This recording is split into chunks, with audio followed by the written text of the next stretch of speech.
हिरवा हरभरा तरारे, गोड थंडीचे शहारे, गुलाबी ताट ते गाजर, तिळदार अनती बाजार.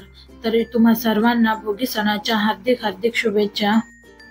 नमस्कार यूट्यूब फॅमिली, तुम्हा सर्वांचे रेश्माच किचनमध्ये मी रेश्मा खूप खूप स्वागत करत आहे. असं म्हटले जाते की जो न खाई भोगी तो सदा रोगी. म्हणूनच म्हटलं की चला आपली यूट्यूब फॅमिली निरोगी राहावी, म्हणूनच मी आज तुम्हा सर्वांसाठी घेऊन आलेली आहे हेल्दी अशी भोगीची भाजी. तर भोगीची भाजी बनवण्यासाठी मी इथे एक शेवग्याची शेंग, गाजर, हिरवे वाटाणे, हिरवे हरभरे, वालपापडी, घेवडा हे सर्व एक वाटीच्या प्रमाणात घेतलेले आहे. त्याचप्रमाणे 2 वांगे, 1 वाटी फरसबी आणि 1 बटाटा घेतलेला आहे. सर्व भाज्या साफ करून मी स्वच्छ पाण्याने धुवून घेतल्यानंतर दुसरीकडे भाजीसाठीचे वाटण तयार करून घेत आहे. वाटण करण्यासाठी मी इथे 2 चमचे शेंगदाणे, 2 चमचे सफेद तीळ तसेच 2 चमचे खोबऱ्याचा किस घेतलेला आहे. हे सर्व आपण व्यवस्थितपणे खरपूस होईपर्यंत भाजून घेऊयात. तसेच त्यामध्ये 1 हिरवी मिरची सुद्धा मी ऍड केलेली आहे. शेंगदाणे, तीळ, खोबरे व्यवस्थितपणे भाजून झाल्यानंतर बारीक करण्यासाठी मी त्यामध्ये गरजेप्रमाणे पाणी सुद्धा ऍड करणार आहे. इथे मी कढई गरम होण्यासाठी ठेवलेली आहे. कढई गरम झाल्यानंतर त्यामध्ये मी 3 टेबलस्पून तेल घेतलेले आहे. तेल व्यवस्थितपणे गरम झाल्यानंतर त्यामध्ये मी अर्धा चमचा जिरे तसेच अर्धा चमचा मोहरी छान तडतडेपर्यंत गरम करून घेणार आहे.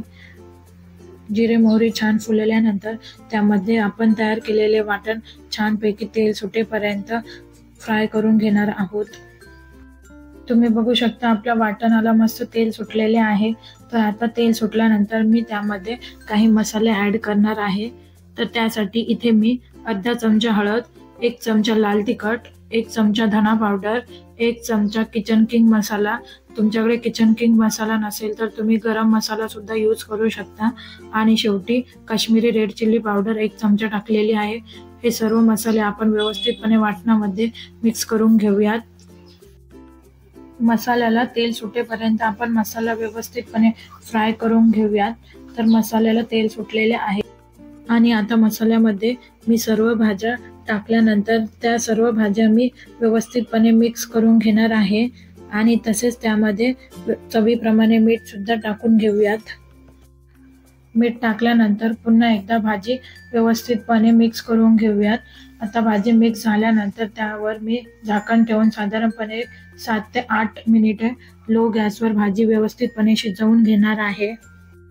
तर आता आपली भाजी शिजेपर्यंत मी दुसरीकडे भोगीच्या भाजीसोबत खाल्ली जाणारी गरमागरम उबदार बाजरीची भाकरी करणार आहे. तर त्यासाठी मी इथे 1 कप बाजरीचे पीठ घेतलेले आहे.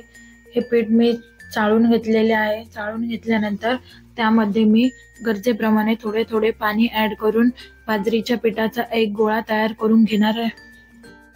बाजरी तशी प्रकृतीने उष्ण, पचायला हलकी, चवीला रुचकर व खूप पौष्टिक असते. त्याचप्रमाणे बाजरीमध्ये मॅग्नेशियम, पोटॅशियमचे प्रमाण जास्त असल्याने ते आपल्या हार्टसाठी खूप फायदेशीर आहे.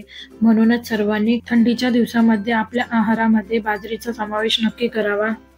भाकरीसाठीच्या पिठाचा गोळा तयार करता करता मध्ये मध्ये मी भाजी सुद्धा चेक करून घेत आहे. तुम्ही बघू शकता आपली भोगीची भाजी व्यवस्थितपणे शिजलेली आहे व पुन्हा एकदा मी सर्व भाजी मिक्स करून घेणार आहे. तुम्ही बघू शकता बटाटा सुद्धा व्यवस्थितपणे शिजलेला आहे. भाजी शिजल्यानंतर आपण गॅस बंद करून घेऊयात व नंतर दुसरीकडे मी भाकरीसाठीची तयारी करत आहे. तर एका पिठाच्या गोळ्याला मी वरच्या साईडने सफेद तीळ लावून घेतलेले आहे व पाटावर खाली कोरडे पीठ टाकून मी व्यवस्थितपणे एक भाकरी थापून घेणार आहे. भाकरी किती इझिली थापली जात आहे. आणि जर तुम्हाला भाकरी थापता येत नसेल तर तुम्ही लाटण्याच्या मदतीने भाकरी हलक्या हाताने लाटून सुद्धा घेऊ शकता. भाकर थापून झाल्यानंतर आपण ज्या साईडने भाकर थापलेली आहे ती बाजू तव्यावर टाकून घ्यावी व दुसऱ्या साईडने व्यवस्थितपणे पूर्ण भाकरीला पाणी लावून घेतल्यानंतर एकदम छान टम्म फुगेपर्यंत भाकरी छान भाजून घ्यावी. तुम्ही बघतच असाल माझी बाजरीची भाकरी छान फुगलेली आहे. तर अशा प्रकारे आपली भोगीची भाजी, त्याचप्रमाणे उबदार अशी बाजरीची भाकरी. तर मग कशी वाटली माझी भोगी स्पेशल रेसिपी? चला तर मग मी भेटते पुन्हा एकदा नवीन रेसिपी सोबत. तोपर्यंत ज्यांनी अजून रेश्माज किचनला सबस्क्राईब केले नाही त्यांनी लवकरात लवकर रेश्माज किचनला लाईक शेअर सबस्क्राईब करायला विसरू नका। त्याचप्रमाणे बेल आयकॉनवर क्लिक करा जेणेकरून माझे नवनवीन व्हिडिओज तुम्हापर्यंत पोहोचण्यास मदत होईल। थँक्यू।